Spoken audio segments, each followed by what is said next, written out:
Okay, so we have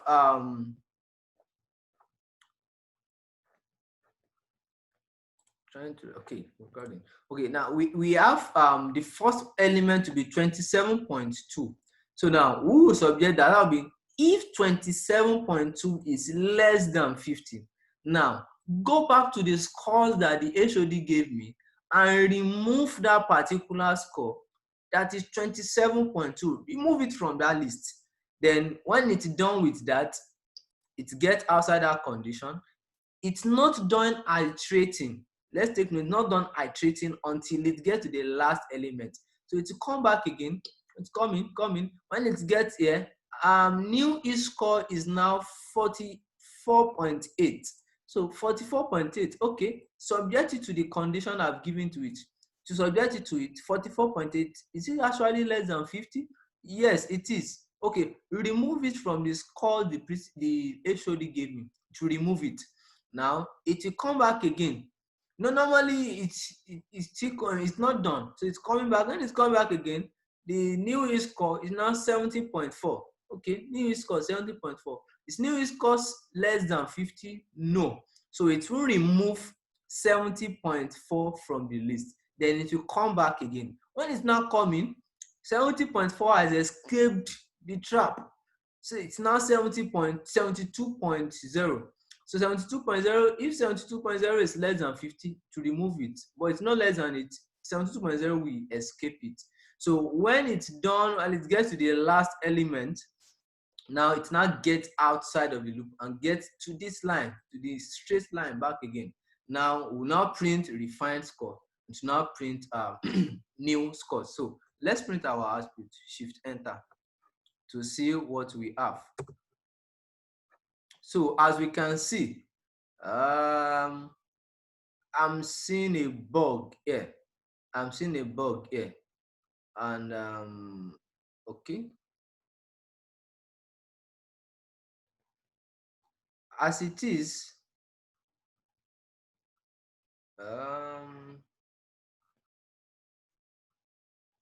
44.8 should not be part of the list.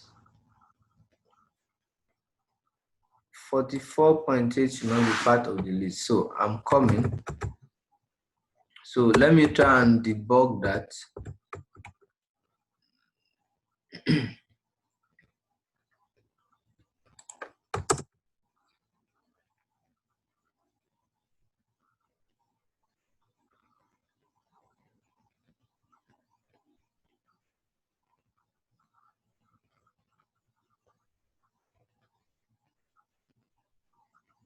So is there any question while I'm trying to debug that? Any question?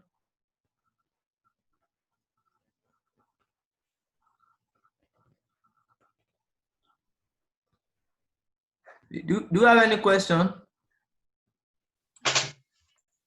No. Okay. So okay, sir. Yeah, I think the challenge I have now is that maybe we need to read it off anyway, but you didn't take us through some of these words you are using. That is, when you want like dot remove, dot append, all of those things. In which condition, in which situation, can we use them? Are there still more of those words, keywords that we can use to certain operations for certain operations? Okay. Yes, there are so many of them that we can't even cover in a class. There are so many. So that was why I sent some link to the platform. I will do it again. I will send those links. And like take for example, this dot remove now is only unique to list because new score is a list. If we are dealing with a string, maybe a string, let me create a string called name, and name, and let me call it. Now if I'm dealing with name and name is a string now, and I check now these are for string now, these are all the methods that are obtainable. So and if you can start explaining what each and each does, that will take eternity. So the more we practice, the more we see, and the more we are faced with challenges, the more we learn some methods. Of a truth, if you look at all the methods here, there are some I've not even used before. There are some that I don't even know what they do. So as I'm faced with, maybe I'm trying to solve a particular problem, I may use Google. I'll Google it. What is the method I can use to actually perform this operation? So when I use it in 1 or 2 instances, I get used to that method, and I can apply it anytime such kind of example comes up again. So I will try and send links where we can actually see where some of these methods have been applied, but they are so numerous. They are so numerous. So this one is just only unique to a list.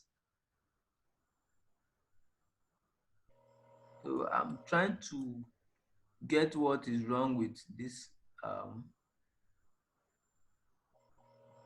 If this score is less than, then remove it. Yeah, 44.8 is less than it. Okay.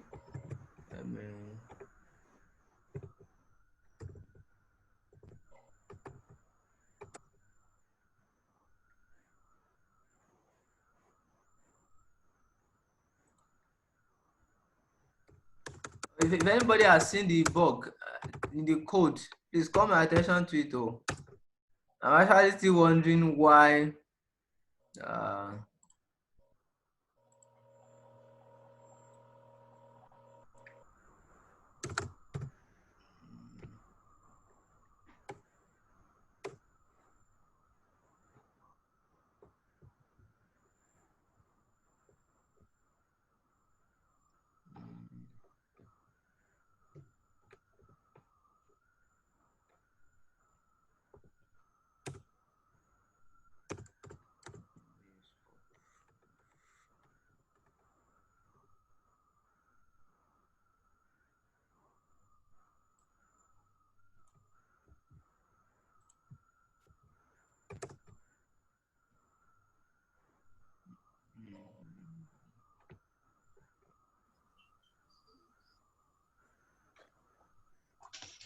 Bro, Yeah.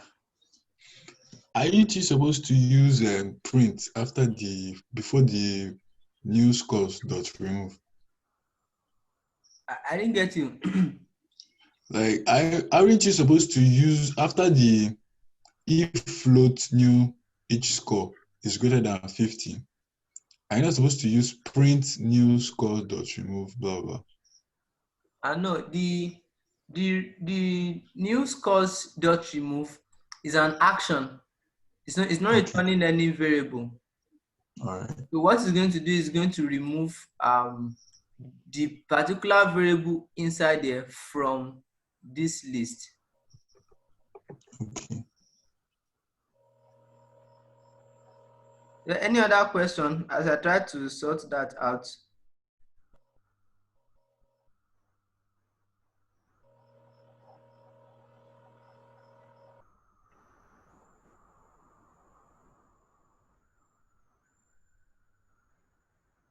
Okay, so I think I will move on. I'll come back to that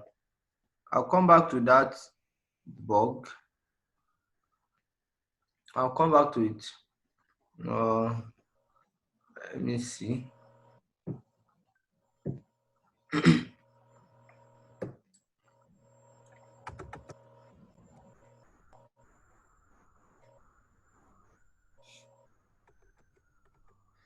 Okay, so let me move on. I'll come back to this. So another thing that is being employed also in for loop is what we call range. Now, the one we did was that we were iterating over a sequence that contains some element.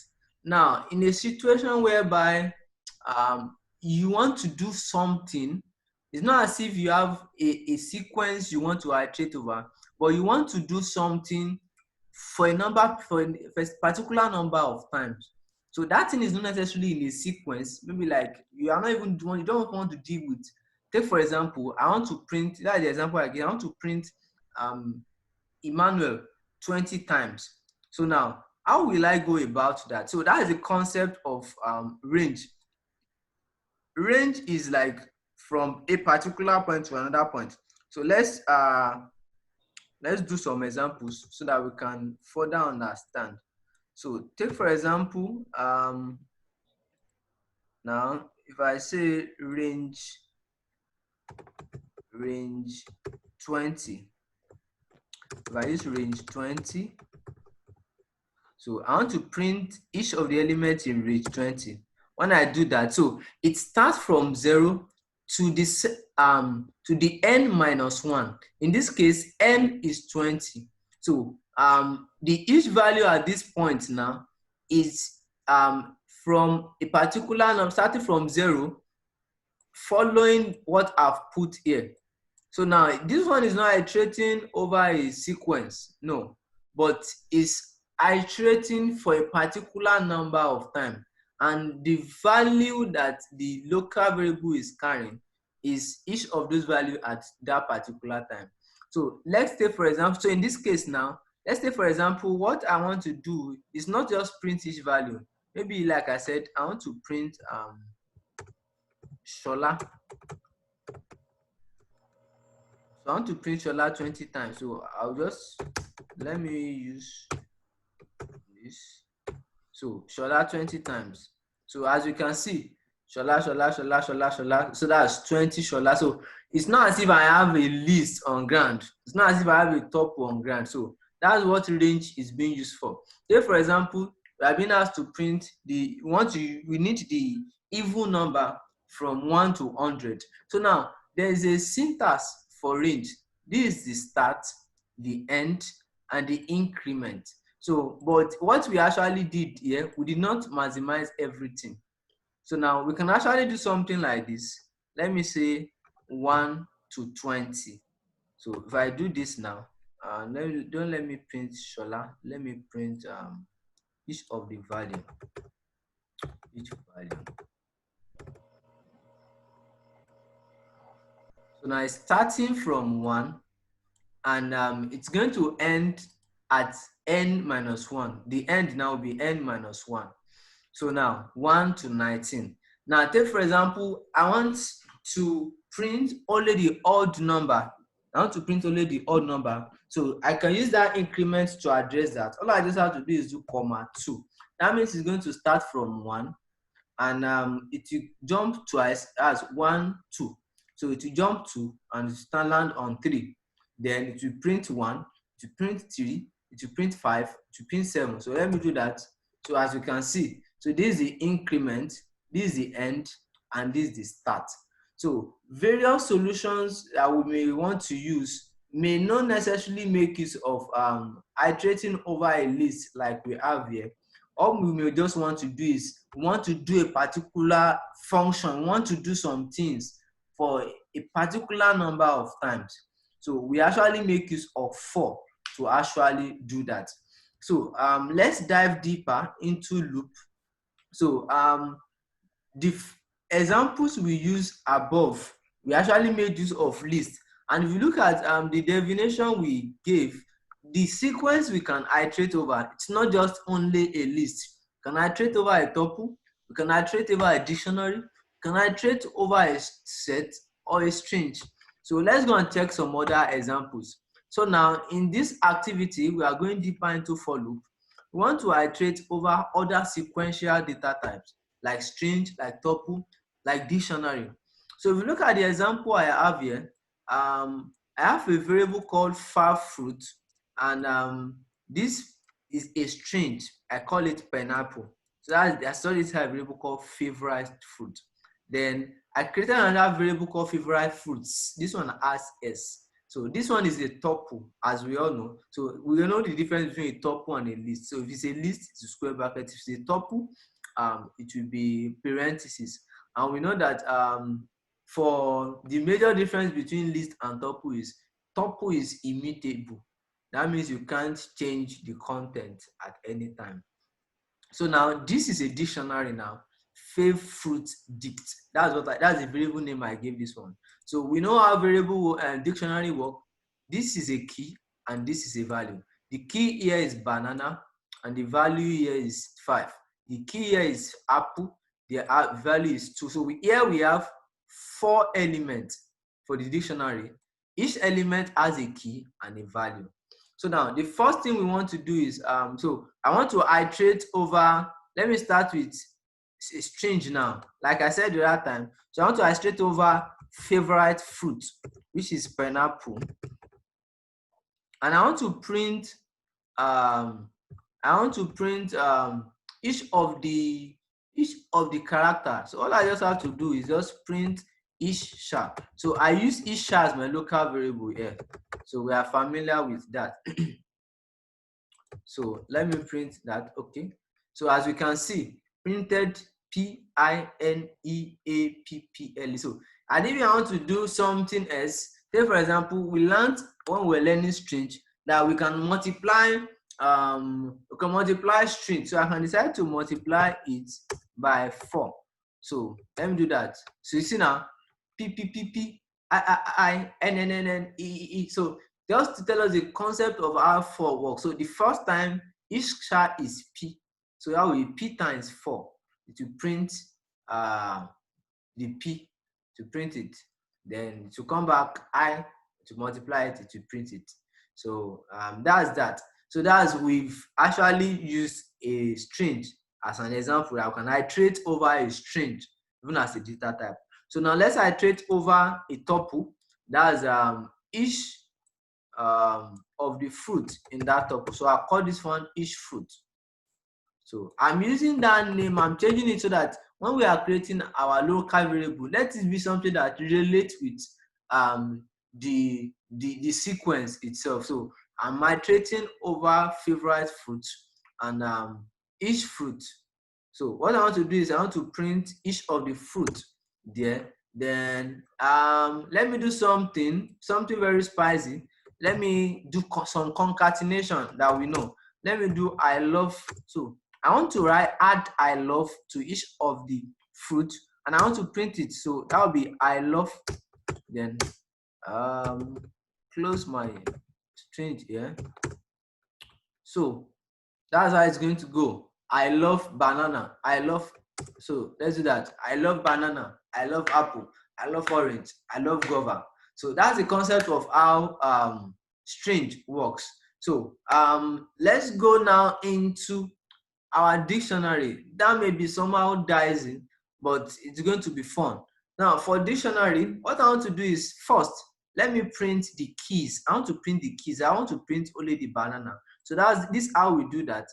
I'll use print each, so each fruit, in this case, each fruit dict. So each fruit dict. So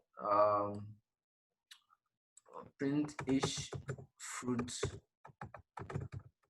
So that we just print the key itself. So now, what if I want to print the value? So now I want to print the value. What I will do is, now you get access to the value using the key. That's the concept of dictionary.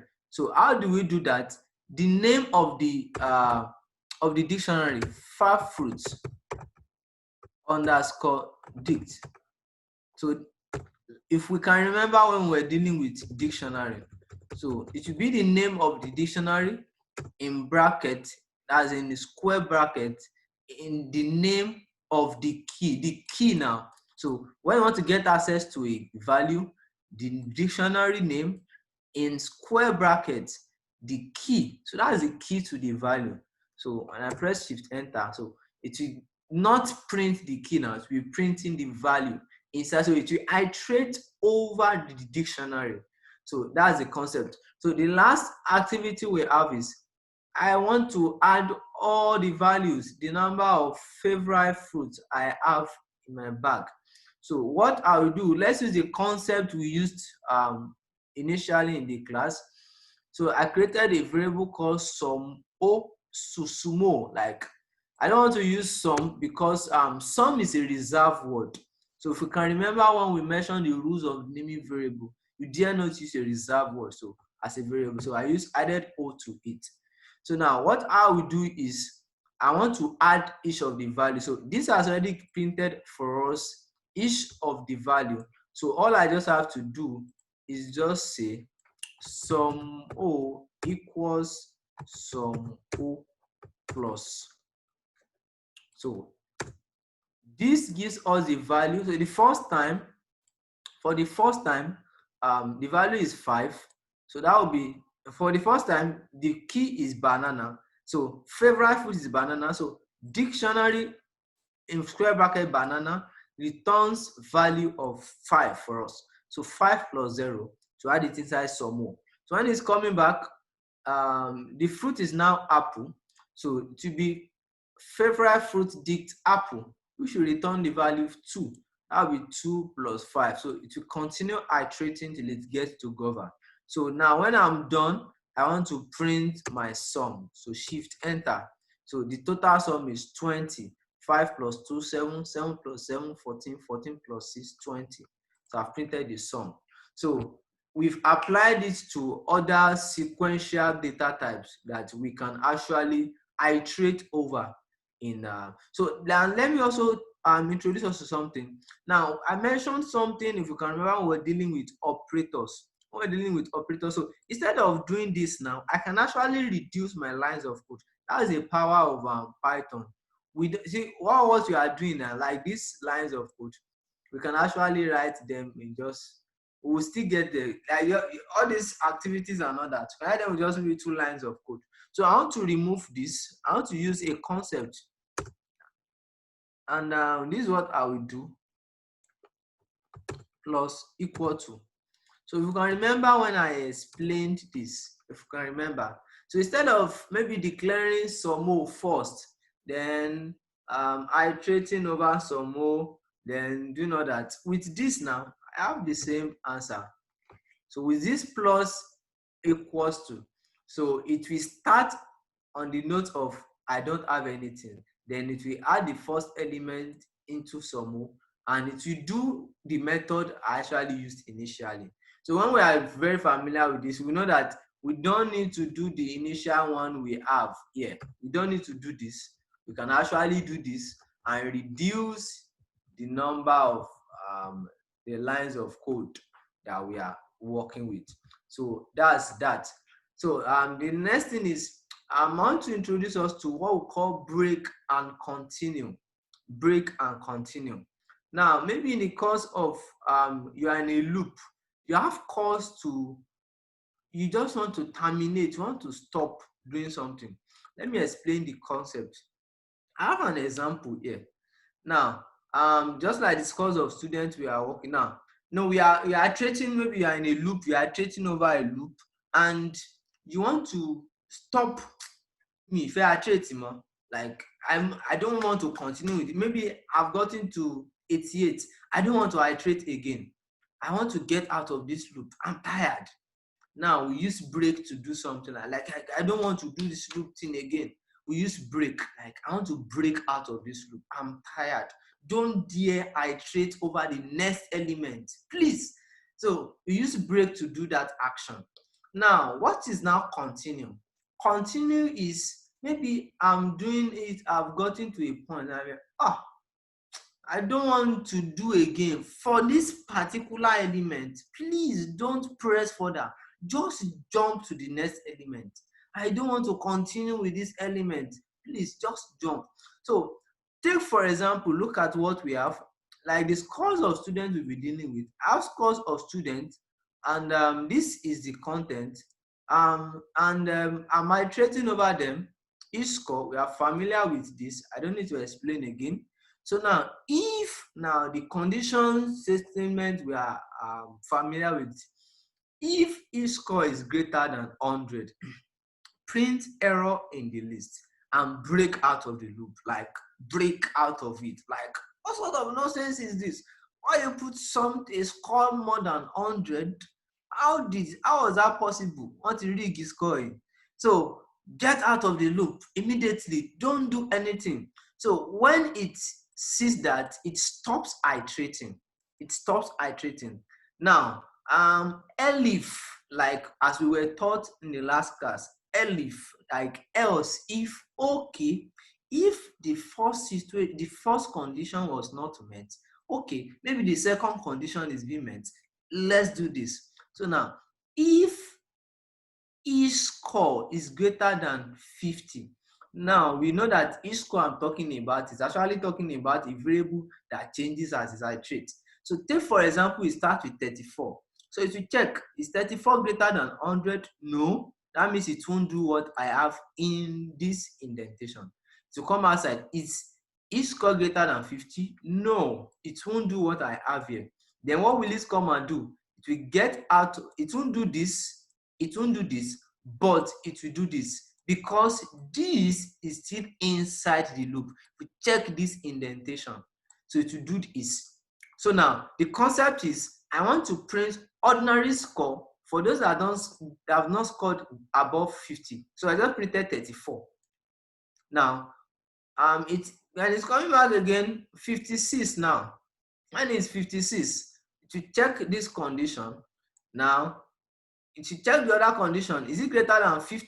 Yes. So what do? I appended some comments to the score. I said score is excellent. So score is excellent. So score 56 is excellent. I added that in. I now said continue. So you see this continue I said, now we not allow it to print. Normally it should print 56 again. It won't print 56 again. It will just say no. Just like the concept I explained, when you see continue, just say, please, don't this particular element, I'm done with you. Let me go to the next element. So what it will do when it is continue is, it won't do the next thing that is in that indentation.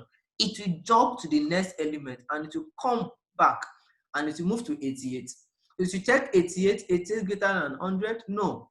Then it is greater than 50? Yes, it will do it. Then continue. It won't just print it. No, this is just printing the element ordinarily as the way it is. So it won't do that. So it will use this method. So when it's coming back and it goes to around 34, 34 is not greater than 50. It won't do what we have here. It won't do what we have here. But we do what we have here, which is printing it as it is. So now, let's now break our code. Let me make the first element 134. If I make it 134, normally loop should iterate. But as soon as it sees that 134, and we've given it the condition that if any score, that means if any score is greater than 100, just break out of this loop. So press Shift Enter. As you can see, nothing. What is printing out is error in the list, and it's not doing any other thing. Now, let me take this alteration and put it at this 190 now, make it 190. Shift Enter. As you can see, it will do it. That's to prove to us that it does is using iteration. So to start with the first element, do it. So it did it. It was successful. The second one, it was successful. Third and second. When you go to 190, 190, there's an error in this list. Error in the list, break out. So it didn't even get to 34 and 67. So that is the concept of breaking and continuing in a loop. So you use break and continue as you various applications actually request this. So I don't know if there's any question. This section is about to finish. We have to create another, we have to log in again. So, but I have 1 minute left. I want to use the 1 minute to attend to question. Then we'll log in again. And what we have is not that much again. Very, very not that much again. So is there any question before this section ends? Any question? Yes, I have a question. Okay. For the print, what you defined as a score modulus D, I didn't get that. Okay. There you have score modulus D is excellent. Yes, there's what we call print format. So these are some of the things that we need to learn ourselves. And so what I will do is I will send a PDF material to the page after this class. There are many things to learn, many things. So now this is a print format, and what I'm actually doing is I want this variable called each score to appear within a string. I want a variable that is changing to appear within a string. So percentage D, when you want to print, maybe I want to print an integer, assuming it's a string now,